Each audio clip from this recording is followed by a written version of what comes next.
Hello, I'm Sanvi and today I'll be reading Nature's Cradle from Ruskin Bonds. So the first story is Angry River.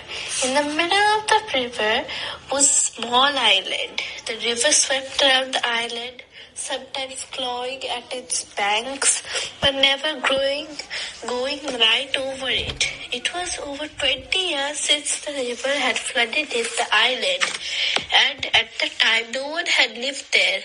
But for the last 10 years, a small one-walled hut with a sloping thatched roof had stood there. The hut had been built into a huge rock, so only 3 of the walls were mud, the 4th was rock.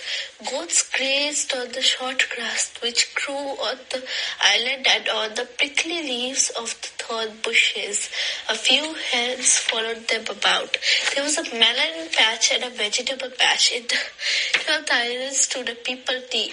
It was the only tree there. Even during the great flood, when the island had been underwater, the tree had stood firm. It was an old tree. Indians loved people trees.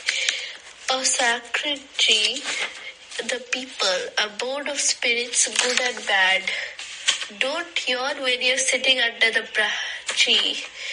But mother used to warn Sita, and if you must yawn, always tap your fingers in front of your mouth.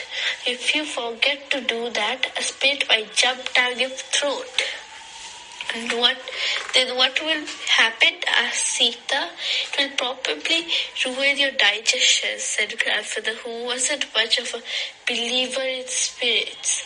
People had a beautiful leaf but likened it to the body of the mighty god Krishna, broad at the shoulders and tapering down to the very same waist. That was the old tree, and an old man sat beneath it. He was mending his fishing net. He had fished in the river for 10 years. He had taught his son to fish, but his son had gone to work. Factory in the city, nearly 100 miles away. He had no grandson, but he had a granddaughter, Sita, and she could do all the things a boy could do. Sometimes she could do them better. She had lost her mother when she was very small. Grandmother had taught her everything she knew, but neither of parents could read nor write. So, as a result, and as Sita couldn't read or write either, there was a village in school in one of the villages, but across the river. But Sita had never seen it. There was too much to do on the island.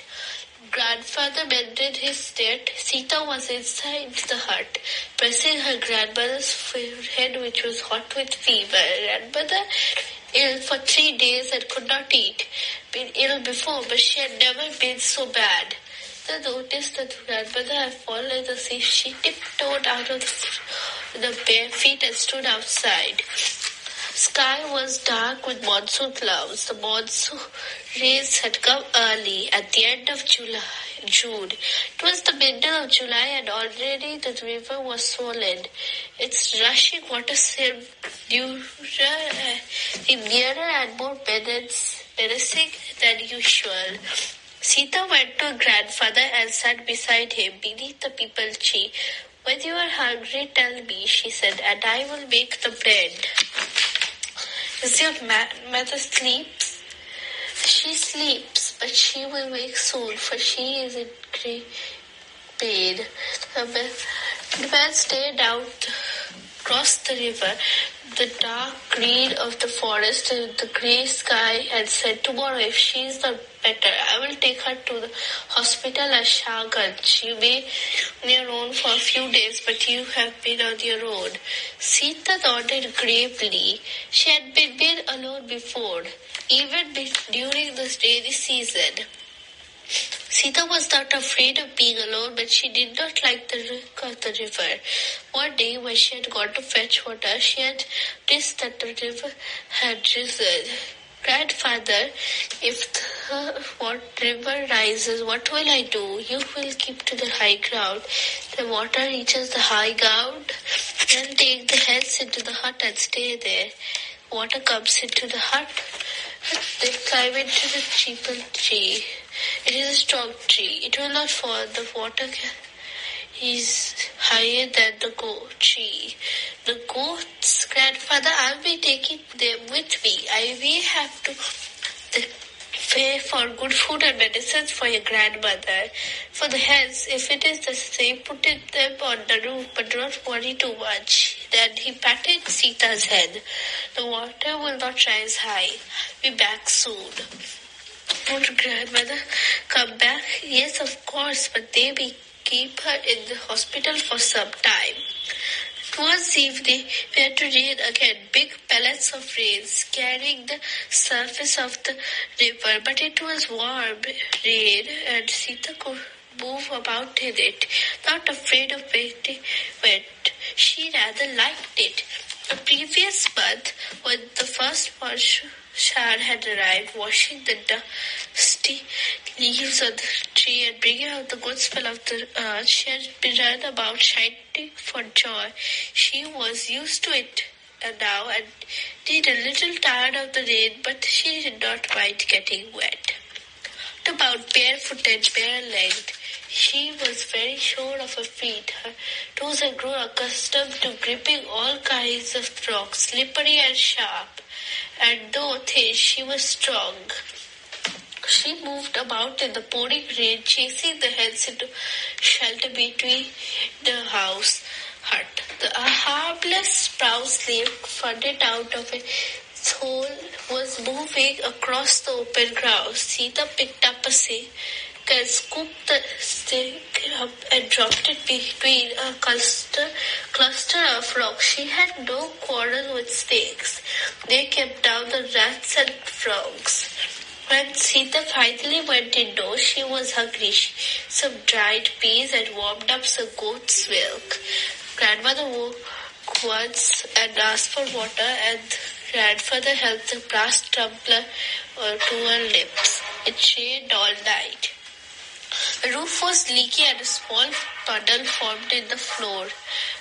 They kept the kerosene lamp alight. They didn't leave the light, but they felt them safer. Now the river had always been with them, but that night they noticed a change in its sound. There was something about like a moan, like a wind in the tops of trees, and a swift hiss as the water swept around the rocks and carried away birds. Sita could not sleep.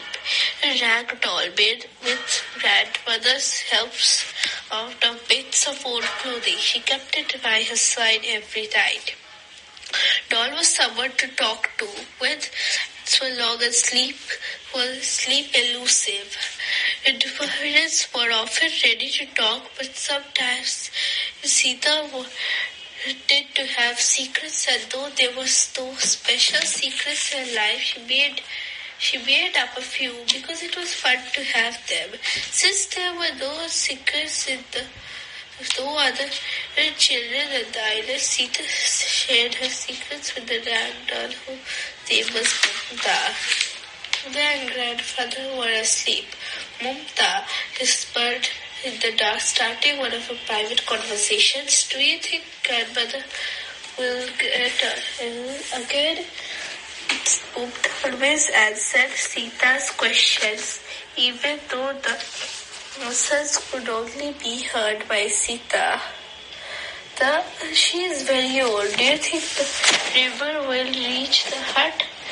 Asked Sita. If it keeps raining like this, the river will keep rising. It will reach the hut. I'm a little afraid of the river, Mumta. Aren't you afraid? Don't be afraid. The river has always been good to us.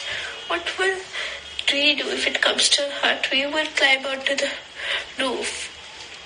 It reaches the roof. We will climb the peepal tree. The river has never gone the peepal tree. As soon as the first light shone through the little skylight, Sita got up and went outside. It was drizzling, but it was the sort of drizzle that could continue for days. Sita sat down on the water's edge. She could not find her favorite log, on which she often sat dangling her feet in the water, watching the little chilwa fish swim by. It was there, no doubt, but the river had gone over it. She stood on the sand and she could feel the water oozing and bubbling at her feet. Back in the hut, her grandfather was getting up now. She was getting his boat ready. Sita built the sea boat. Perhaps it was the last time she would build it.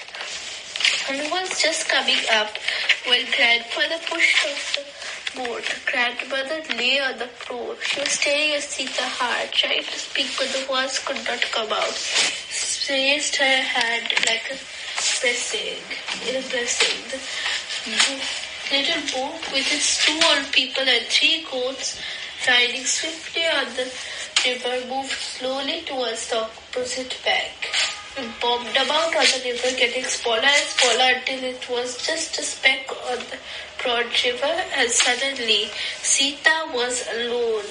There was a wind whipping the raindrops against her face, and there was the water rushing past the island.